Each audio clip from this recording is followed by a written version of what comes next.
Dick, I did have one last question. As you're thinking about this for the full year, again, just mentioned that we'd probably like to follow up the semester. Obviously, we will follow up again at the end of the year. Did you have a timeline of how you thought this might roll out throughout the year?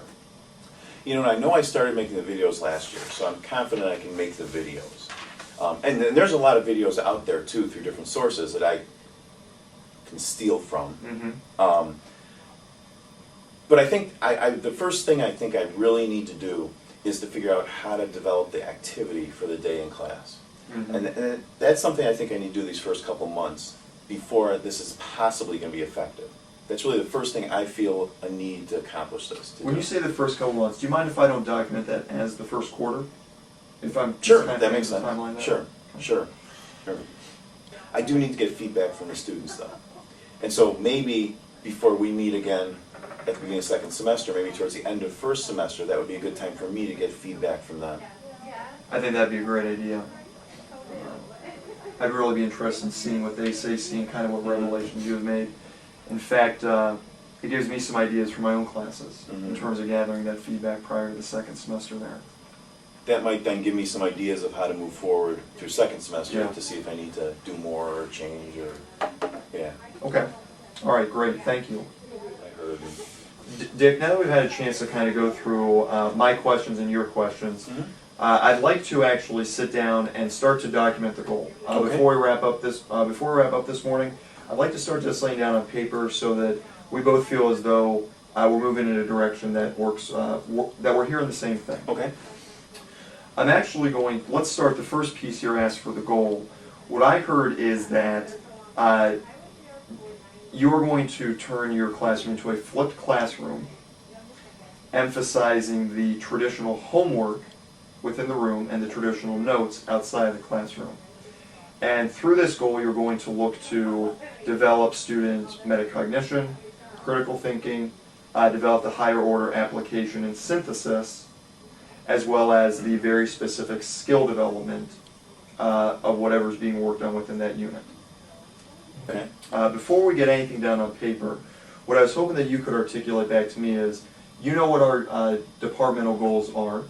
I had a chance to send those out in an email so that each team has an idea of what exactly it is that we value and work on within our department here at Elk Grove. How are you planning on measuring the success of this particular goal?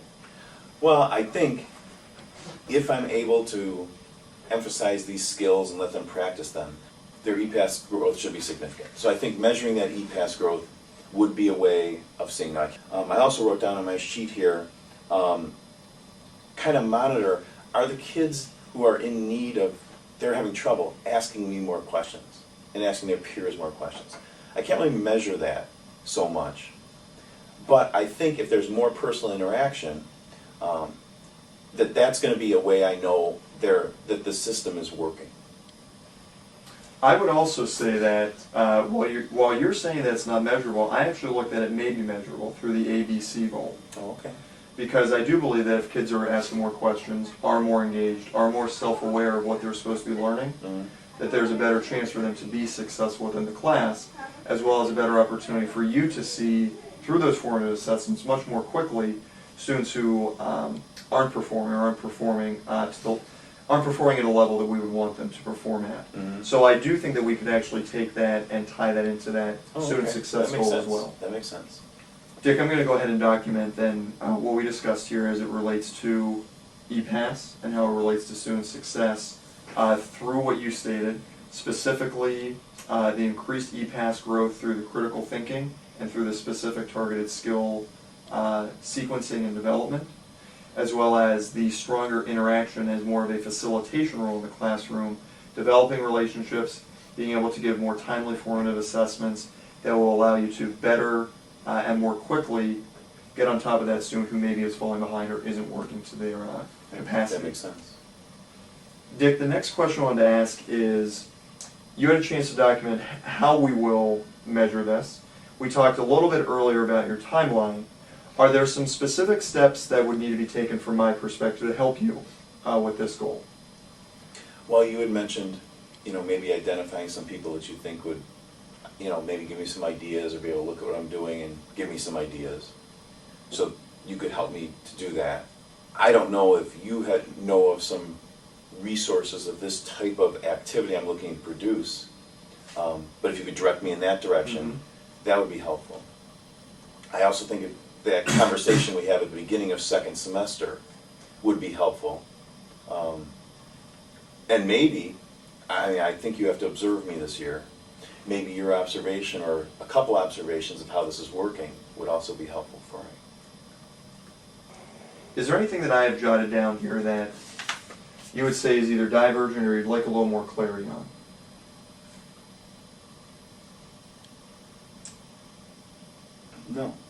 No, that makes sense to me. Okay, great, thank you. And then lastly, the indicators. As we're going through this process, we'd like to avoid, we've got a great goal here at the beginning of the year, we have a very clear plan of what we'd like to and how we'd like to measure at the end, and we have a process for along the way those steps. But are there some indicators that will show you that this is being successful or that this goal is working? Well, I think the A, B, and C success at the end of first semester will be useful. I think kind of looking at the number of people who are watching the videos and completing the note sheet that goes with the videos is an indicator of if this is being successful. I'm kind of afraid some people might not have computer access. Sure. And so they're going to have to do it here at school or something, or on an iPad or something. And so I think an indicator of success, nobody's having problems with that, as well as their results on the assessments. Sure. There's one other idea that I would like to add on here, and let me run it by you. In terms of those indicators, one of the things that would make a lot of sense from my perspective is having some sort of tracking or progress monitoring tool for the student. If I have clearly delineated objectives and clearly defined skills, then in order to show that indicator along the way, it'd be nice if the kid could start to track their progress from beginning to end as they're both as they're moving through the unit as well as they're moving through the semester. Do you think that that's something that would be realistic to tie into this process, some sort of tracking or progress monitoring tool that would allow both the student and yourself to see the student's growth on those particular critical thinking and reasoning skills throughout the semester and throughout the year? I think it would depend on how this all sets up and how the course develops. Sure. This would be something from my perspective that I do think would be important, and here's why. As we tie in those formative assessments and we use those informative assessments to not just gather data on the success of the goal, but also to gather data on the success of the students, I think it'd be nice to be able to say that formative assessment, if students aren't performing, more specifically, especially if a large percent of the cohort isn't performing, that it would then lead to some structural changes within the sequence and within what gets delivered. So while that scope and sequence may not be finalized at this point, I would like to see if there's something we could determine that would help us to use this goal and use this process as a way to really drive that instruction, that it's using that information and using that data. Because a fear of mine would be that we get great information, very specific information, but then because of a sequence that may have been designed prior to that isn't spiraling these topics and these skills and these critical thinking ideas back, we might be losing the power and the opportunity to use that information. Makes sense. That makes sense. Do you think that it's realistic, again, as we're following up here, you talked about that first quarter kind of as a timeline in terms of that'll allow me to work out some of the kinks, start to get some feedback from the students. Maybe in hindsight, we shouldn't wait till the end of semester one to follow up. Maybe we should follow up at the end of quarter one. Because maybe part of that follow-up conversation is, now that I've started to get some very specific information, how do I use that information as we move into new content topics, and as I'm supposed to bring in new skills, to still use that information in a purposeful, timely manner, that I'm not leaving a gap in kids' learning that now that we have the information on, we might have been able to address otherwise. Okay, well, I feel most comfortable maybe with quarter one and at the semester. Okay, I would be okay with that as well. We're going to put in a end of quarter one meeting where we can talk about how to use data to drive some instructional decisions. Okay. Again, I think that this is a really powerful tool, and I think that part of the reason my questions have been focused around the PLC and how it may be used is because I think it can really lead to some very specific information. And I think what fully unlocks that is the ability to use that information in a timely manner and really start to work together on how I can make some choices of what maybe needs to be weaved back and spiraled back Mhm. versus what just might not be realistic or might naturally come back at another time. We don't Sure. have to make any adjustments to that scope and sequence. We talked earlier about the components of the Danielson rubric. I'm just going to jot that down. The last thing I'd still like to do is make sure that the specific language of the goal is common to both of us. Okay. What I'm understanding is the goal is to use the flipped classroom as a tool in order to emphasize critical thinking, skill development, and synthesizing and analysis of the content topics, while so that there's more specific feedback and information that's given to students in a timely manner. Would you say that that's an accurate representation of the goal? It is. I wouldn't mind if you also added content knowledge also in there. I apologize for my handwriting. If there's anything you need me to state out what exactly it says, please just let me know. Thanks for taking a look at that language piece. The last component is, now that we've discussed the indicators, can we take these indicators and put some measurable pieces into the goal as well? I think the 2-point growth on average for a student in that class is a very realistic and attainable goal, and we'll see if we can hit that. Okay.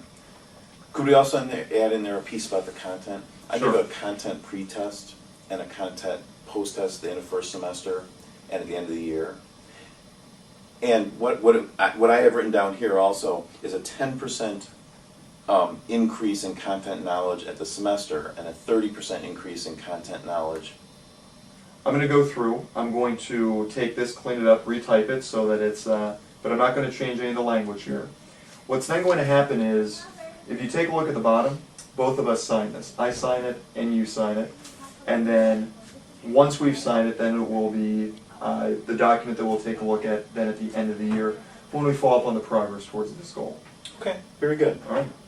Great. Thank you very much. Appreciate you coming in this morning. Thank you.